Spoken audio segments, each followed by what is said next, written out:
आज मैं बताने वाला हूं वट सावित्री व्रत। बहुत ही महान पर्व है भाई। यह व्रत कब है, पूजा विधि का नियम क्या है, यह व्रत किसको करना चाहिए, पारण कब है, पूजन की सामग्री क्या होना चाहिए, बिल्कुल विस्तार से मैं कम ही समय में आपको बताने जा रहा हूं। तो यह व्रत क्या है? अखंड सौभाग्य को देने वाला, यह जो सुहागिन औरतें हैं उसको यह व्रत करना चाहिए। सुंदर पति और सुंदर घर की प्राप्ति के लिए ये कुंवारी लड़की भी जो है इस व्रत को करेगी। यह व्रत जो है सावित्री सत्यवान का है, एक पतिव्रत के धर्म की कहानी है, जो इसको बरगदाई भी कहते हैं। बरगद के पेड़ के नीचे इनकी पूजा की जाती है, इसलिए कि मूले ब्रह्मा तनया विष्णु पते पते महेश्वर, पूरे जो है देवताओं का निवास जो है वो पेड़ में, बरगद के पेड़ में है। शिव जी का स्थान जो है वहीं पर अपना योग साधना करते हैं। तो ये व्रत के नियम है कि जिस दिन यह जो है अमावस्या, ध्यान रखिएगा, यह ज्येष्ठ कृष्ण पक्ष की अमावस्या तिथि को वट सावित्री मनाया जाता है। कहीं कहीं गुजरात, बम्बे आदि साइड में यह जो है ज्येष्ठ पूर्णिमा को भी व्रत मनाया जाता है। हम लोगों के यहाँ जो है यह कृष्ण पक्ष की अमावस्या को मनाया जाता है।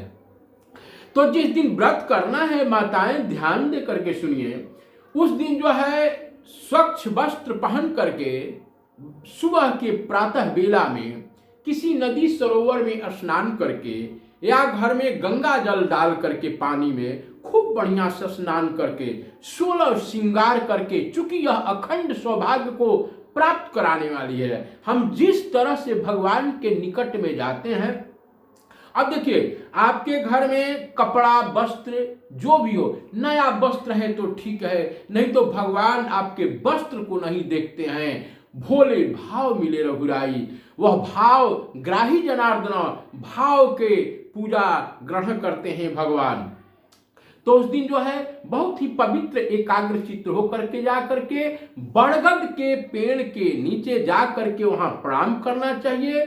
भगवान से कहना चाहिए, मन ही मन संकल्प लेना चाहिए, हे प्रभु यह हमने व्रत अपने सौभाग्य की रक्षा, पुत्र के प्राप्ति, नौकरी, धन, बिजनेस, व्यापार सुख शांति से रहे, इसके लिए हमने किया है।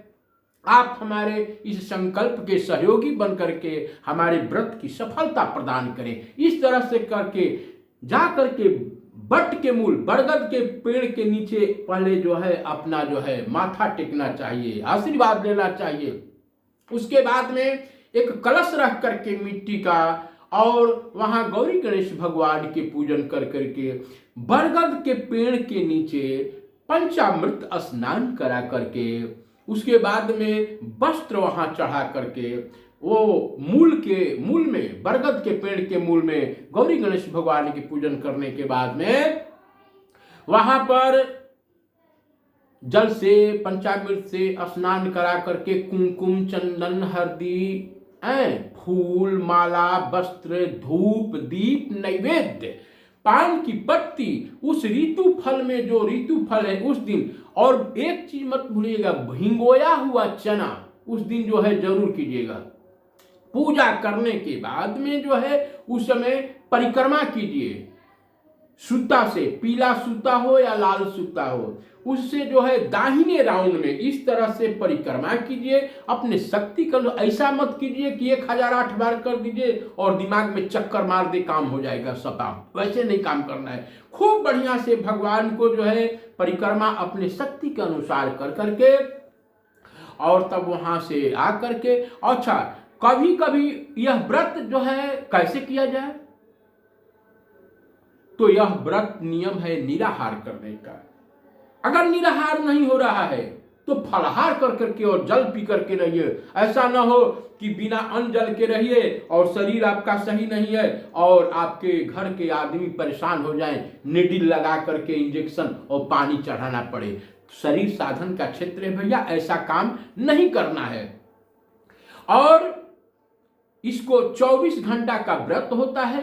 तो यह जो है सूर्योदय दूसरे दिन सूर्योदय के बाद देख लें कि तिथि कब समाप्त हो रही, पारण का कब समय, पारण का भी मुहूर्त मैं बताऊंगा वह कब है, तो पूजा करना चाहिए। दूसरे दिन पूजा पाठ जब संपन्न सब हो गया, पंखा से जो है हवा करे, उस दिन जो है एक काम जरूर करे, झूठ मत बोले, क्रोध मत करे, घर में शांति का वातावरण। कोई दूगो बात बोल देता है तो उस समय धर्म परीक्षा लेता है आपका, अपने टेंशन नहीं होने का, बात थोड़ा बर्दाश्त कर जाओ, किसी को कटु वाणी नहीं बोलना चाहिए। और उसके बाद में दूसरे दिन स्नान ध्यान करके भगवान का भजन पूजन कर करके और व्रत का पारण करना चाहिए। भींगे हुए चने से और मीठा लगा करके ये पारण करना चाहिए वट सावित्री का। इससे जो है, और एक चीज छूट गया, जिस समय आप पूजा कर रही हैं बरगद के पेड़ के नीचे, उस दिन श्रृंगार की वस्तुएं जरूर आपको चढ़ाना है, श्रृंगार पाने के लिए कि हे अखंड सौभाग्य की रक्षा के लिए।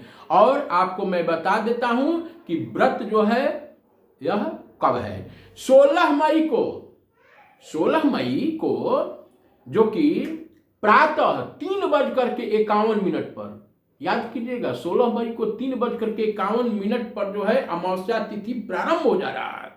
और यह 16 मई के यानी कि जो शनिवार पड़ रहा है रात्रि 1:37 पर समाप्त हो जा रहा है। यानी कि सूर्योदय के बाद यह जो है रात्रि में तो अमावस्या तिथि समाप्त हो गया, सुबह में आप चकाचक पारण कर लीजिएगा आराम से। हमारा चैनल को लाइक सब्सक्राइब कीजिएगा। और इसी तरह से मैंने विस्तार से अनेकों व्रत को बिल्कुल प्रामाणिकता के साथ में बताता हूँ।